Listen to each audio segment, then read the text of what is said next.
Assalamualaikum warahmatullahi wabarakatuh. Alhamdulillahi wa kafa, wassalatu wassalamu ala nabiyil mustafa wa man sara ala nahjihi waqtiktafa. Allahumma anfa'na bima 'allamtana wa 'allimna ma yanfa'una wa zidna ilma. Allahumma sallimna ila Ramadan wa sallim lana Ramadan wa tasallamhu minna mutaqabbal. Amma ba'd, para jamaah hadirin hadirat rahimakumullah. Marilah kita lanjutkan kajian dari kitab At-Tafsir Al-Munir karangan Profesor Dr. Wahbah Az-Zuhaili pada ayat 71 sampai dengan 76 yang berjudul Tata Cara Perang dalam Islam di dalam surah An-Nisa ini. Ayat-ayat sudah kita baca, kita ulangi lagi ya supaya mengulang apa yang telah kita baca. A'udzubillahi minasyaitonir rajim. Ya ayyuhalladzina amanu khudhu hidrakum famfiru thubatin aw infiru jami'a. Wahai orang-orang yang beriman, bersiap-siagalah dan majulah ke medan pertempuran secara berkelompok-kelompok atau majulah bersama-sama serentak. Wa inna minkum lama layubati'anna fa in asobatkum musibatun qala qad an'amallahu alayya idlam akum ma'ahum syahidah. Sesungguhnya di antara kamu pasti ada orang yang sangat enggan pergi ke medan pertempuran, yaitu orang-orang munafik.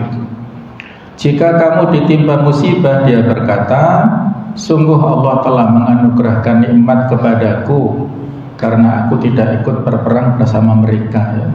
Jadi kalau kaum muslimin mendapatkan kekalahan, orang-orang munafik bergembira.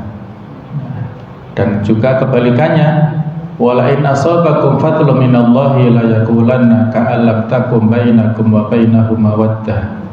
Ya laitani kuntu ma'ahum fa afuza fawzan 'azima.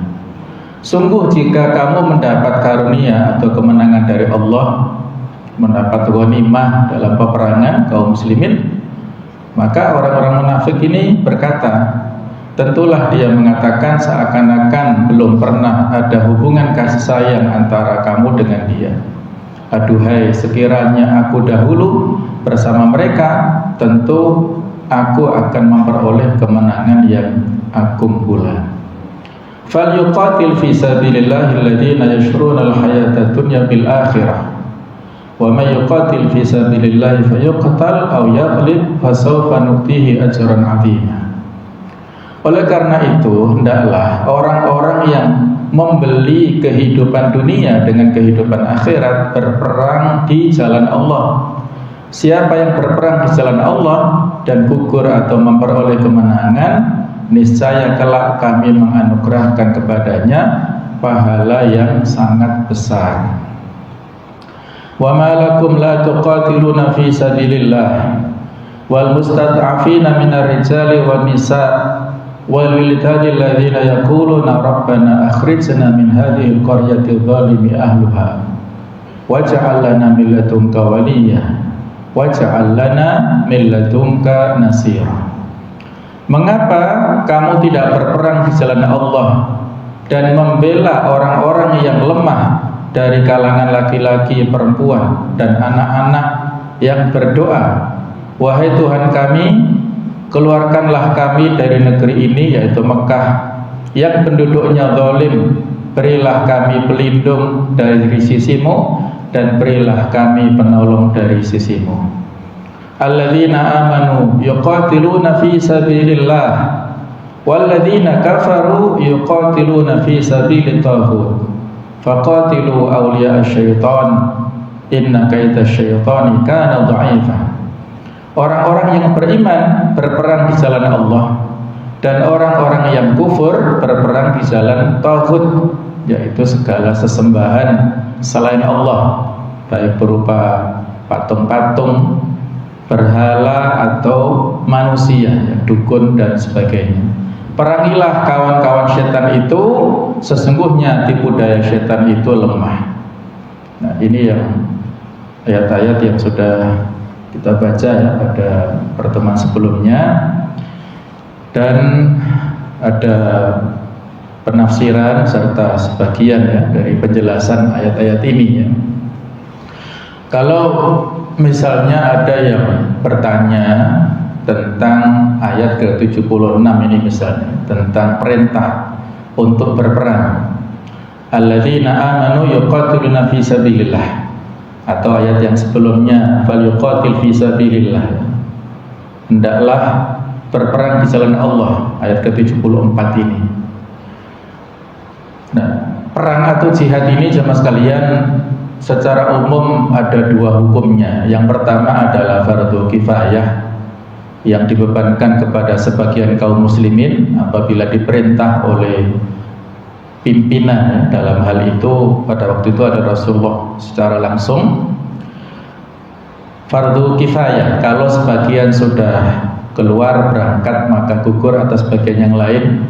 Kalau orang-orang yang sudah ditunjuk, laki-laki yang sehat secara fisik, jasmani, rohaninya, sudah ya tidak ada tanggungan, bisa ditinggalkan keluarganya, sudah cukup usia, memiliki bekal dan lain-lain, ya, ada sekian banyak persyaratan, dia memenuhi syarat, kemudian dia tidak ikut berperang, nah, itu berarti berdosa ya, orang itu telah melanggar perintah pimpinan.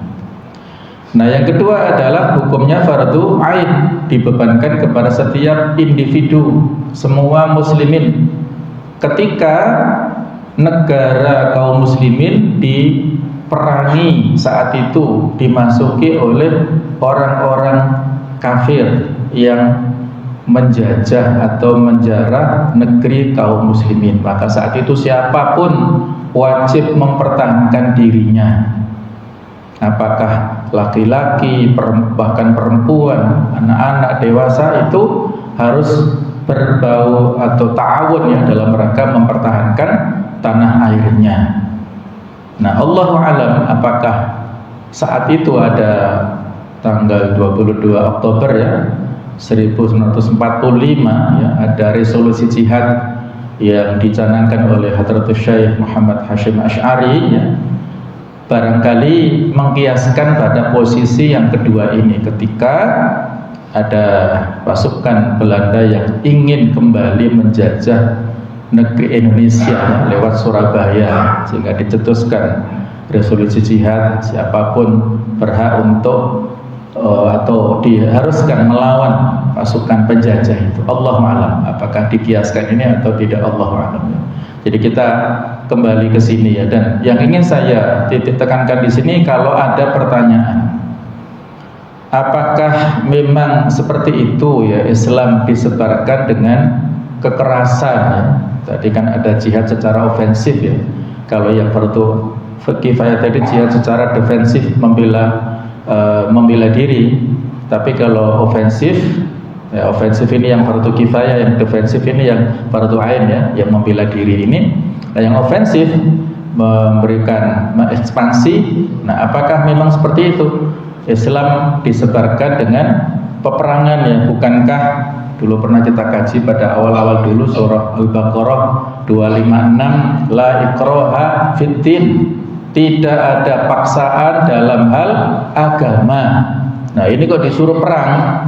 Nah, bagaimana memadukan antara ayat-ayat ini? Nah, dulu pernah kita jelaskan panjang lebar ya, nanti bisa dibuka kembali ya, karena saya berusaha untuk merekam ya setiap penceramah supaya terdokumentasikan dan bisa dilihat kembali apabila memang dibutuhkan oleh para jamaah ya, bisa dilihat kembali di channel YouTube saya Inhana TV, yaitu Al-Baqarah 256. Nah, itu ada penjelasan dari tafsir ini bahwa ayat itu dilatar belakangi oleh kejadian yang saat di Madinah ada seorang Muslim, Al-Husayn ya, itu dua anaknya mengikuti agama Nasrani karena tertarik dengan pedagang-pedagang Syam yang beragama Nasrani ya. Dua anaknya masuk agama Nasrani dan ayahnya berkeinginan untuk memaksakan kepada anak-anaknya ini masuk Islam kembali, maka turunlah ayat ini, tidak ada paksaan dalam hal agama. Kemudian Umar bin Khattab juga pernah bertemu dengan seorang perempuan Yahudi yang tua. Kemudian Umar bin Khattab mengajak Yahudi tua ini, ya, wanita ini ya, untuk masuk Islam. Tapi dia berkilah, ya saya sudah tua begini begitu, alasan yang dibuat-buat. Ya sudah, Umar mengatakan, Allahumma syahad, ya Allah saksikanlah saya sudah berdakwah, dia menolak, ya sudah, itu bukan tanggung jawab saya lagi. Maka Umar membaca ayat ini, la ikraha fiddin qad tabayyana rusydu minal ghayy. Tidak ada paksaan dalam agama, telah jelas kebenaran atau petunjuk dari kesesatan. Nah, para ulama memberikan tafsir bahwasanya tidak ada paksaan dalam memeluk Islam itu ditujukan kepada ahlul kitab, orang-orang yang mendapatkan Alkitab, baik itu dari kalangan Yahudi ataupun Nasrani. Nah, mereka adalah memiliki agama samawi. Nah, tidak ada paksaannya di situ. Adapun untuk orang-orang yang musyrikul Arab, musyrikin Arab yang penyembah berhala, maka mereka terkena ayat-ayat tentang peperangan ini. Misalnya surah At-Taubah ayat ke-73, ya ayyuhan nabi jahidil kufar wal munafikin. Wahai nabi, perangilah orang-orang kafir dan orang-orang munafik. Nah, di situ ya, orang-orang kafir itu adalah musyrikul Arab. Kemudian ada hadis yang terkenal, umirtu an uqatilan nasa hatta asyhadu an la ilaha illallah. Aku diperintahkan untuk memerangi manusia sampai mereka bersaksi dengan 2 kalimat syahadat dan seterusnya itu. Yang dimaksud manusia dalam hadis itu adalah orang-orang musyrikin Arab yang mereka ini kafir, penyembah berhala. Mereka sudah mendapatkan dakwah Rasul, tetapi mereka menolak. Nah, mereka itulah yang harus diperangi. Dan kalaupun mereka menyerah dengan membayar jizyah, kompensasinya, maka harus berhenti dan kaum muslimin harus melindungi mereka.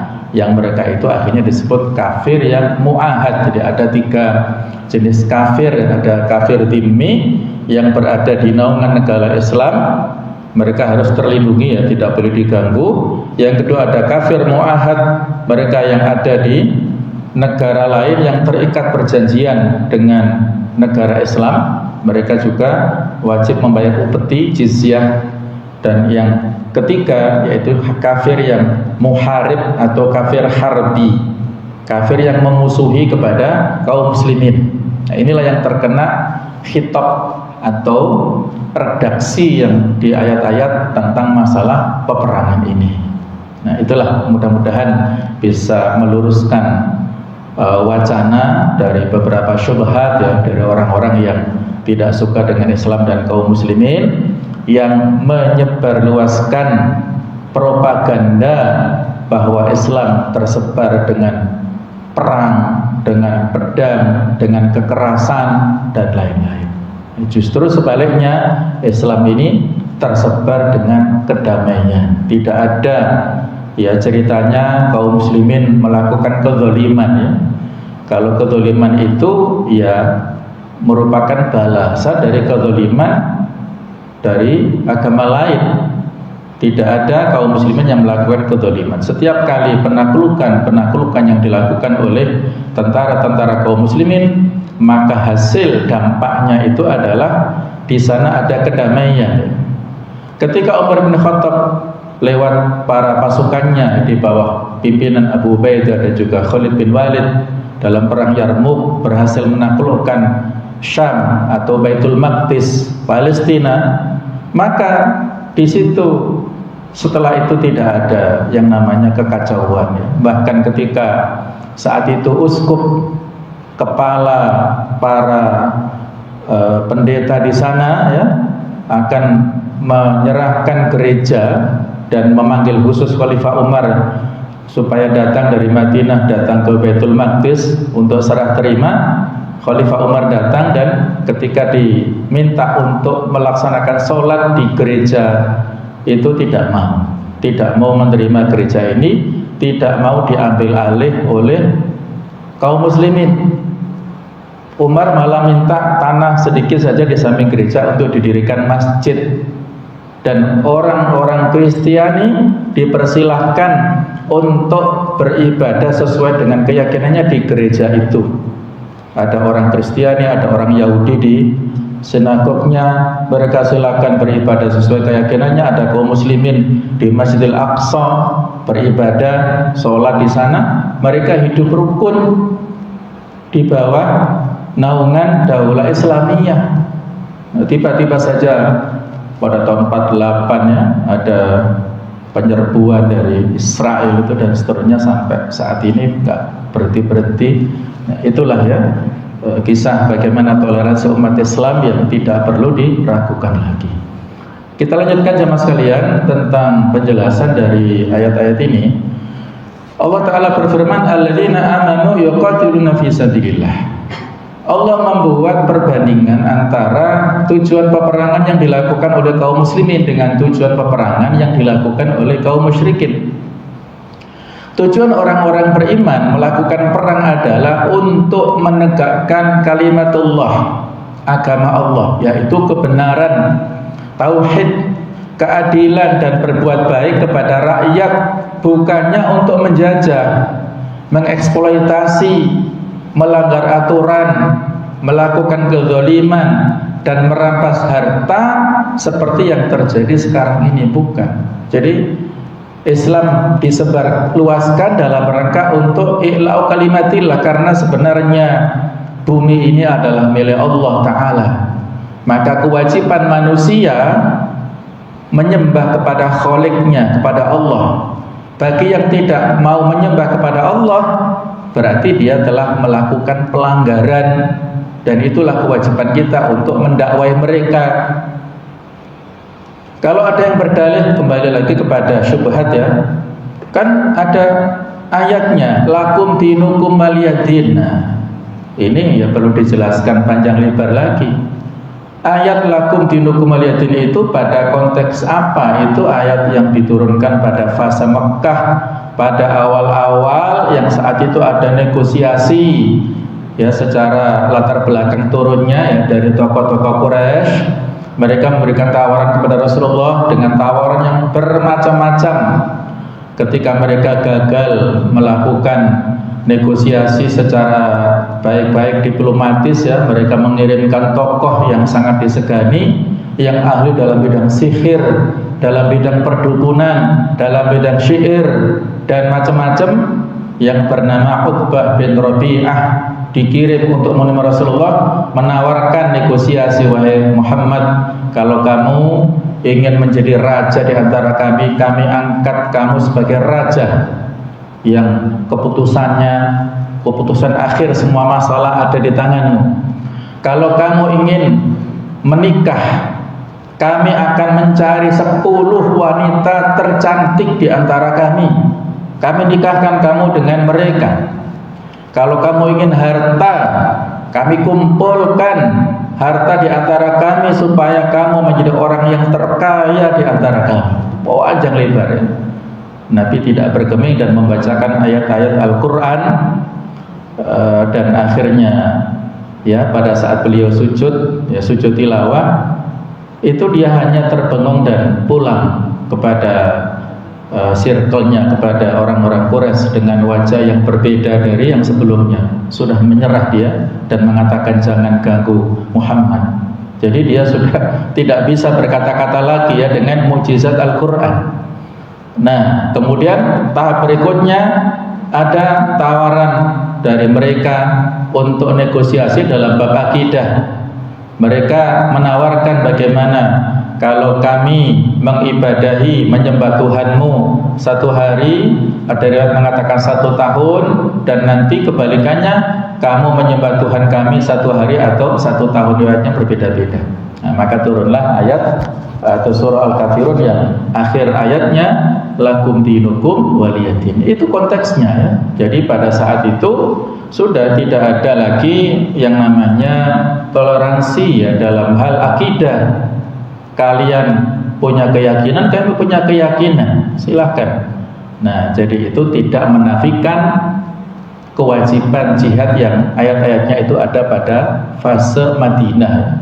Kalau Al-Kafirun pada fase Mekah awal-awal, kemudian ayat-ayat jihad itu ada di fase Madinah, yang mana surah Madaniyah ini yang berbicara tentang masalah hukum, sedangkan surah-surah Makkiyah itu bicara masalah akidah, normatif, keyakinan, keimanan. Nah, itu tidak bisa dibenturkan ya, antara masalah akidah keimanan dengan masalah hukum ini, itu sinergis ya, tidak saling bertentangan. Allahu a'lam bishawab. Nah, adapun tujuan orang kafir melakukan perang adalah untuk mewujudkan angan-angan semu, atau untuk mendapatkan materi yang rendah nilainya, atau untuk memuaskan hawa nafsu pribadi. Mereka melakukan itu adalah untuk memuaskan setan, memperjuangkan kekafiran dan tamak akan harta rampasan perang, atau juga untuk berbangga-bangga dan sombong, mencari kemenangan dan prestis di hadapan orang-orang Arab ya, khususnya perang Badar ya, perang pertama antara kaum muslimin dan orang-orang kafir Quraisy. Mereka membawa apapun yang mereka punya, sehingga kaum muslimin pada saat mendapatkan kemenangan mendapat ghanimah yang sangat banyak. Nah, itulah ya, orang-orang kafir hanya keluar dari rumahnya untuk berbangga-bangga, untuk bersombong-sombong saja, bukan tujuan yang mulia. Nah, inilah bedanya antara niat perang yang dilakukan oleh kaum muslimin untuk menegakkan kalimat Allah dan peperangan yang dilakukan oleh orang-orang kafir yang tujuannya adalah materi saja. Faqatilu awliya syaitan, ini yang paragraf kedua ya. Namun yang perlu diingat adalah kebenaran pada akhirnya akan mengalahkan kebatilan. Wa qul ja'al haq wa zahqal batil innal batila kana zahuqa. Katakanlah, datanglah kebenaran dan lenyaplah kebatilan. Sesungguhnya sifat daripada kebatilan itu lenyap.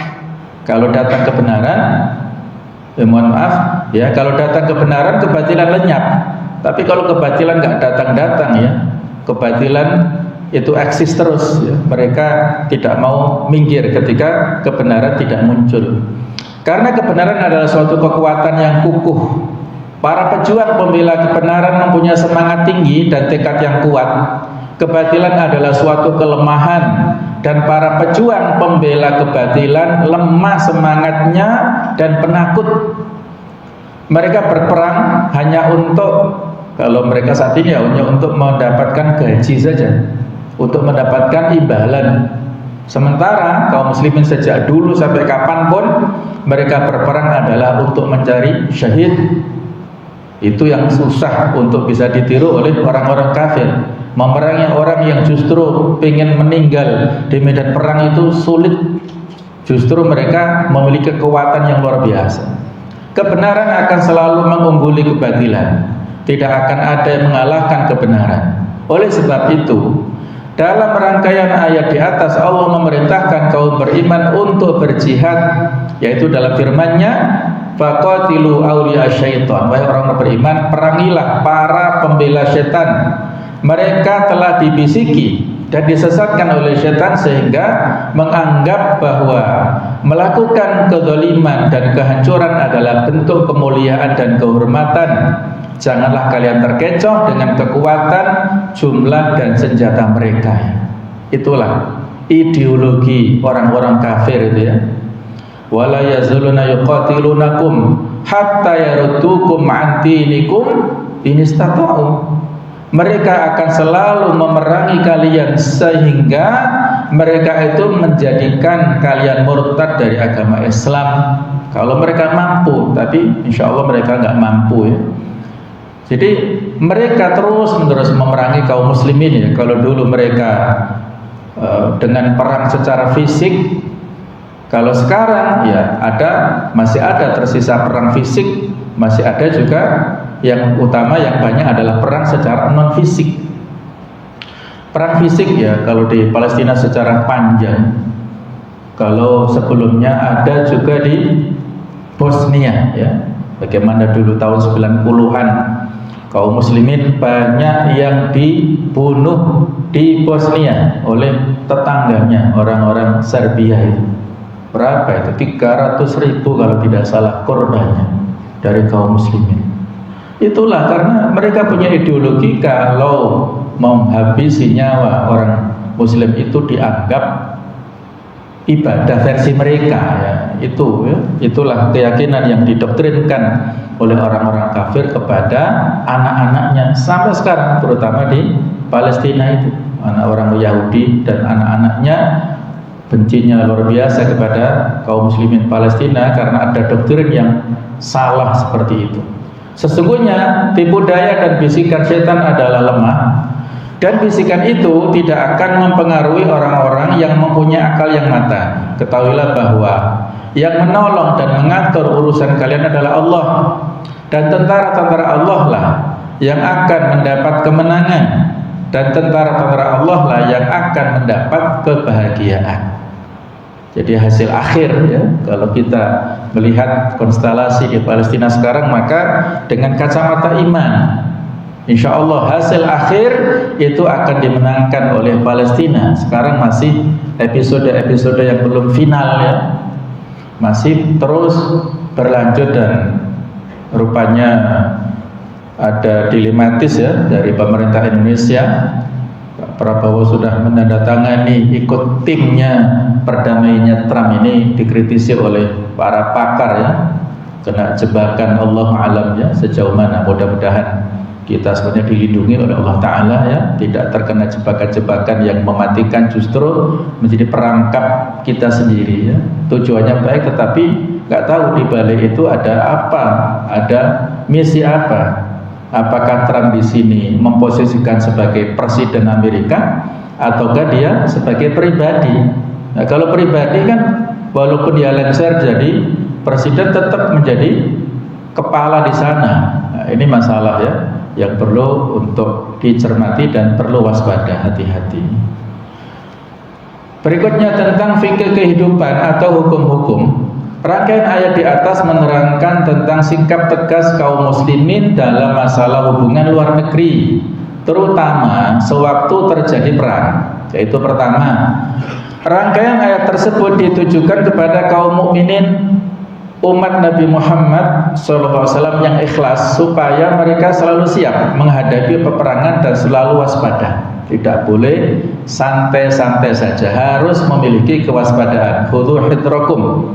Allah memerintahkan mereka untuk memerangi musuh dengan berjuang di jalan Allah, melindungi ajaran syariat, menjaga negara-negara muslim, dan membebaskan kaum mustad'afin, kaum yang lemah, dari belenggu kezaliman. Allah juga memerintahkan kaum muslimin supaya berperang dengan menggunakan strategi yang jitu, sehingga pihak musuh tidak mengetahui kekuatan dan jumlah pasukan yang dimiliki umat Islam. Inilah yang dimaksud dalam firman Allah, khudhu hidrakum, waspadalah kalian, sehingga ia merupakan pelajaran berharga dalam masalah strategi menghadapi perang terbuka. Sehingga kalau dalam peperangan ini boleh dilakukan kebohongan, ya, karena al-harbu khid'ah, peperangan itu adalah tipu daya, yang pada asalnya bohong itu tidak boleh, tetapi dalam kasus-kasus yang tertentu itu boleh. Nah, di antaranya ini, dalam peperangan kaum muslimin menghadapi orang-orang kafir boleh bohong, karena kalau terus terang ditanya, ya, oleh di antara mereka, berapa jumlah kalian? Ya, kalau dijawab secara definitif, rugi. Mereka akan mengatur strategi sehingga kaum muslimin mudah dikalahkan. Harus dengan hilah, ya, dengan strategi dan juga dengan diplomatis yang jitu, ya. Kemudian ada lagi kebohongan yang boleh, yaitu kebohongan dalam hal untuk mendamaikan dua orang saudara muslim yang bermasalah, ya, boleh dengan bohong supaya ada islah damai di antara keduanya.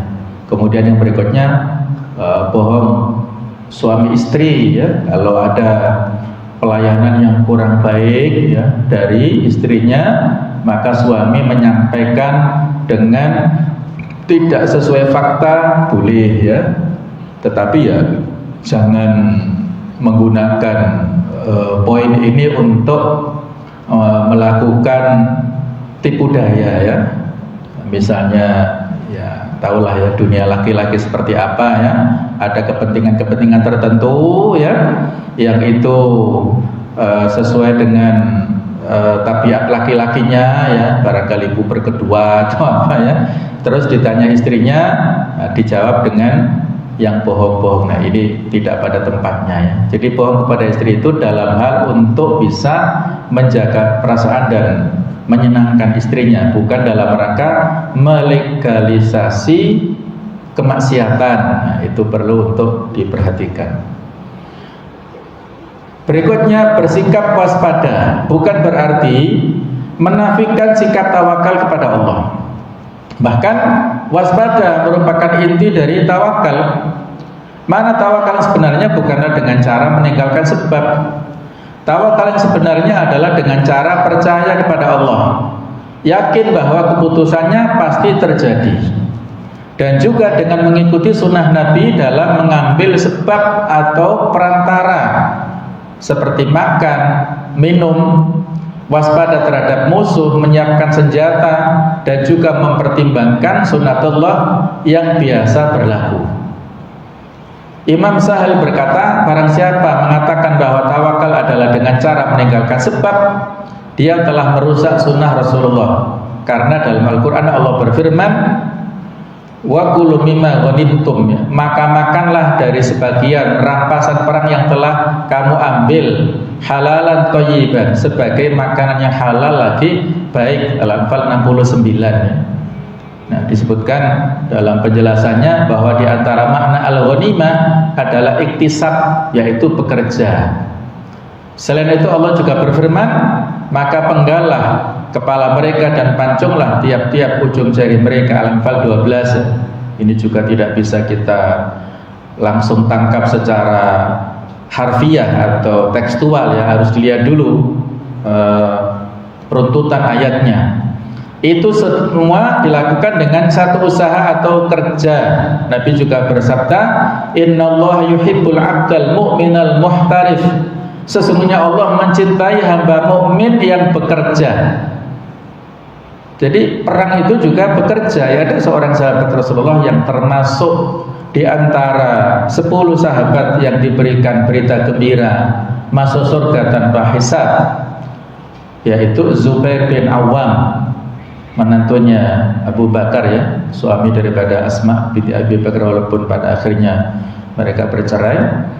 Nah, Zubair bin Awam ini mulai sejak pada saat fase Madinah ya, perang Badar dan seterusnya, beliau tidak absen ya dalam peperangan, sehingga banyak kekayaannya itu ya, hasilnya itu dari ghanimah. Jadi mendapatkan kekayaan yang banyak dari ghanimah, hasil rampasan perang. Karena ada juga di antara hadis Nabi ya, yang maknanya adalah barang siapa yang membunuh musuh kafir di medan perang dan dia jelas-jelas sebagai yang membunuhnya, falahu salabuhu, maka dia berhak untuk mendapat salabnya. Apa salab itu? Yaitu segala atribut yang dipakai oleh musuh itu di medan perang. Dia berhak untuk mengambilnya. Itu hak pribadinya, boleh diambil. Apakah pedangnya, baju besinya, tamengnya, mungkin helmnya atau sepatunya, mungkin dia punya uang, punya perhiasan di bawah itu, bisa diambil oleh yang jelas-jelas membunuhnya. Nah, ini juga memiliki makna bahwasanya sama sekalian, kalau orang yang melakukan kebaikan dengan niat yang untuk sebagian ya, untuk hal duniawi, bukan untuk riya ya, tapi untuk tujuan yang duniawi, itu sebagian ulama mengatakan boleh, tidak ada masalah. Yang tidak boleh, yang bisa menggugurkan itu kalau riya. Tapi kalau untuk tujuan yang duniawi, maka itu ada rukhsahnya, ada dispensasi selama tidak mendominasi ya. Ya, contohnya tadi Nabi pernah memberikan motivasi kepada sahabat untuk seolah-olah begitu kan, seolah-olah ada iming-iming ghanimah. Tetap tujuannya untuk niat ikhlas ya.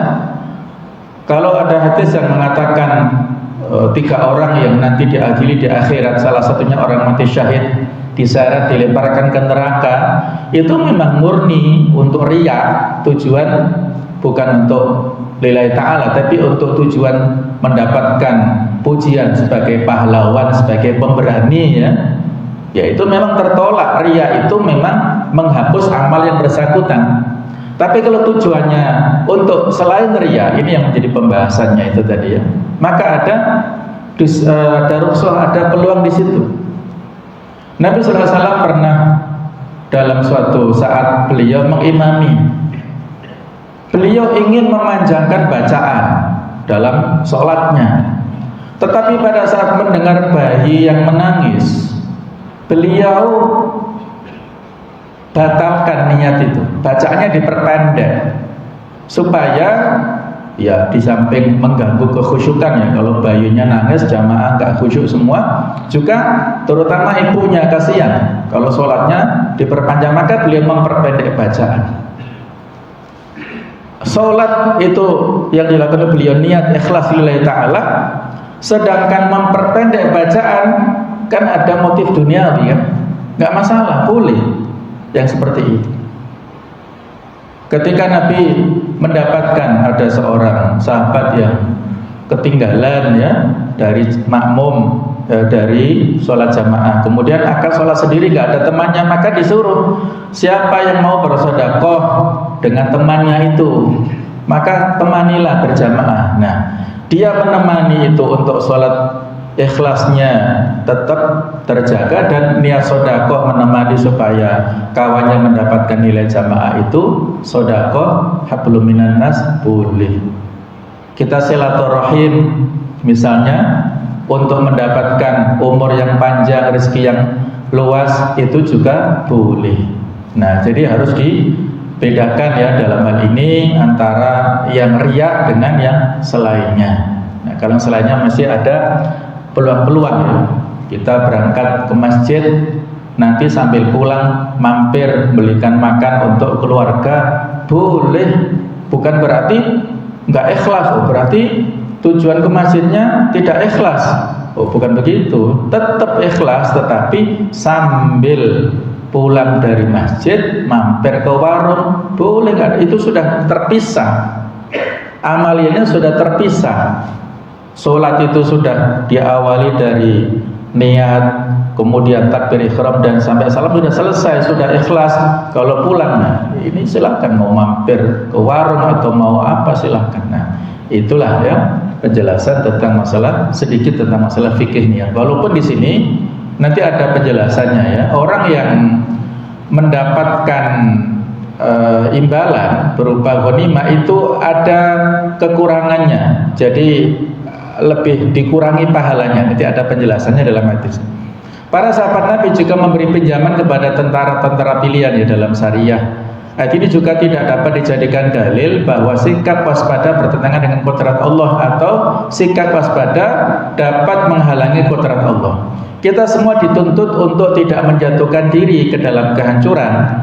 Dan dalam sebuah hadis disebutkan Rasulullah berkata kepada pembawa kuda, ikatlah dan bertawakallah. Dan mengatakan pembawa unta, kalaupun dulu memakai kendaraan kuda atau unta, sekarang sepeda motor, dia sholat jamaah kemudian meninggalkan sepeda motornya di luar masjid.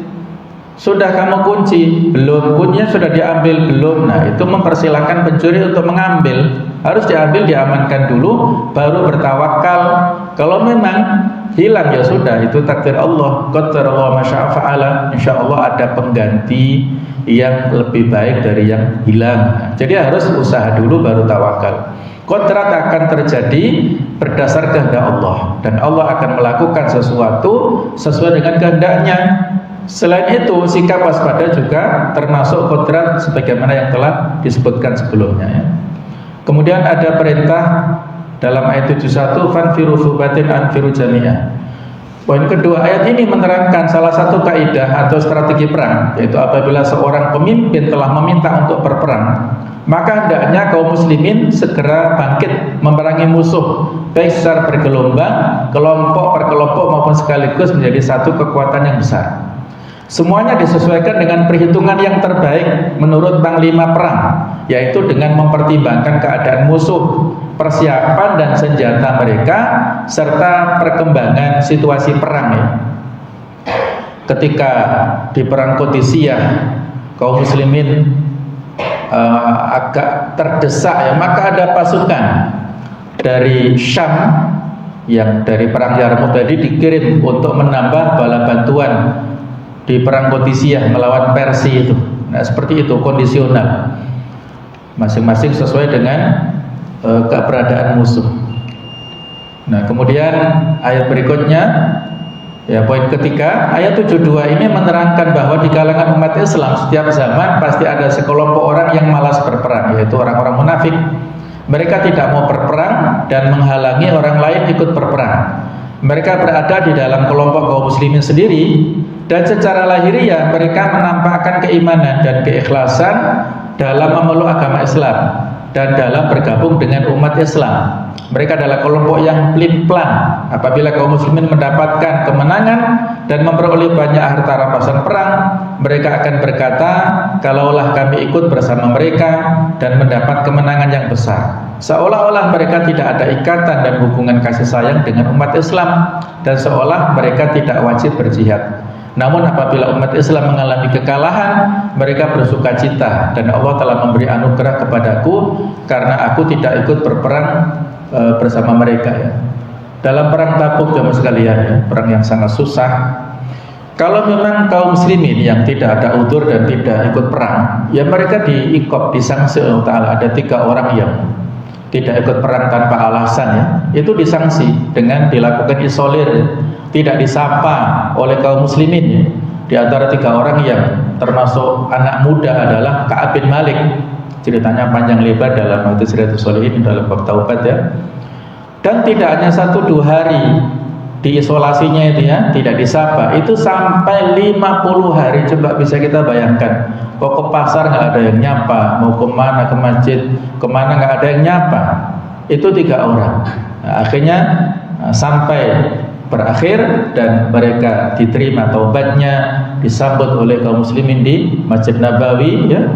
Itu kondisi kaum muslimin yang tidak ikut perang mendapat sanksi. Tapi kalau orang-orang munafik yang pura-pura perang saja, maksudnya mereka pura-pura pergi tapi hanya mendirikan kemah-kemah di luar kota Madinah, tidak sampai ikut ke Tabuk, mereka enggak disanksi oleh Allah Ta'ala karena mereka ini jelas-jelas sudah bukan bagian dari kaum muslimin. Sudah silakan berbuat apapun, itu sudah Allah berlepas diri dengan mereka. Nah, jadi ketika Allah memberikan perintah kepada Rasulnya untuk memberikan sanksi kepada kaum muslimin, itu menunjukkan kasih sayang Allah kepada kaum muslimin. Tapi kepada orang munafik, kepada orang-orang kafir ya, itu Allah tidak peduli dengan mereka ya. Mereka walaupun di dunia kelihatan ada kenikmatan, tapi mereka di akhirat akan mendapatkan sanksi yang berat, yaitu masuk ke neraka.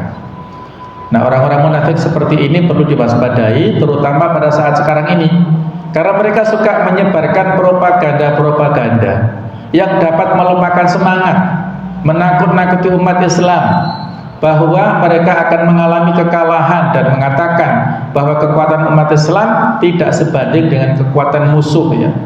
Mereka juga menyebarkan informasi palsu atau hoax, dan propaganda sering digunakan untuk memecah belah dan melemahkan semangat masyarakat, baik pada zaman dahulu atau pada saat ini ya. Di antara ciri-ciri mereka kalau saat ini ya, dusta dalam perkataan, memutarbalikkan fakta, menyebarkan berita bohong, khianat dan tidak amanah, tidak bisa dipercaya, sering melanggar janji, kemudian provokator ya, perpecahan.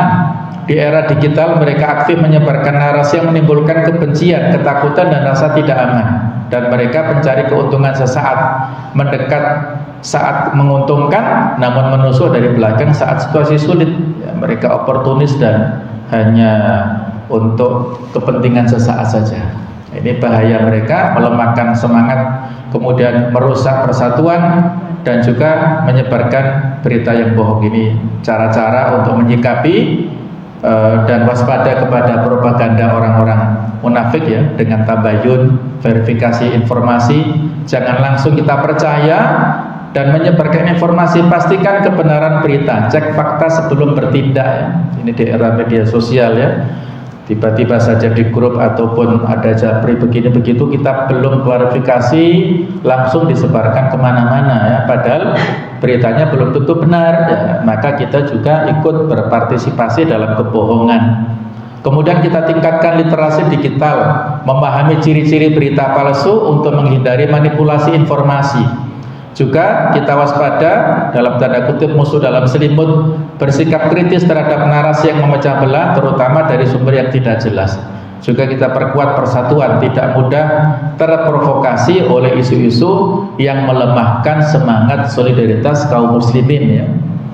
Yang ini memang sudah menjadi makanan dan senjata bagi orang-orang yang punya kepentingan-kepentingan untuk melemahkan kaum muslimin ya. Itu tadi, ketika kaum muslimin tidak bisa diperangi dengan cara yang fisik, dengan cara yang nyata, maka mereka diperangi dengan isu, diperangi dengan adu domba ya. Mereka memerangi kaum muslimin dengan cara-cara yang tidak nyata ya. Jadi perangnya perang asimetris yang disebut al-ghuzul fikri ya, perang ideologi itu. Baiklah, ini yang bisa kita bahas, mudah-mudahan ada manfaatnya. Semoga Allah Ta'ala memberikan kesehatan lahir dan batin kepada kita semuanya, sehingga kita bisa memiliki kedewasaan dalam bertindak, dalam Barakallahu fikum. Subhanakallahumma wa bihamdik, asyhadu an la ilaha illa anta, astaghfiruka wa atubu ilaik. Wassalamualaikum warahmatullahi wabarakatuh.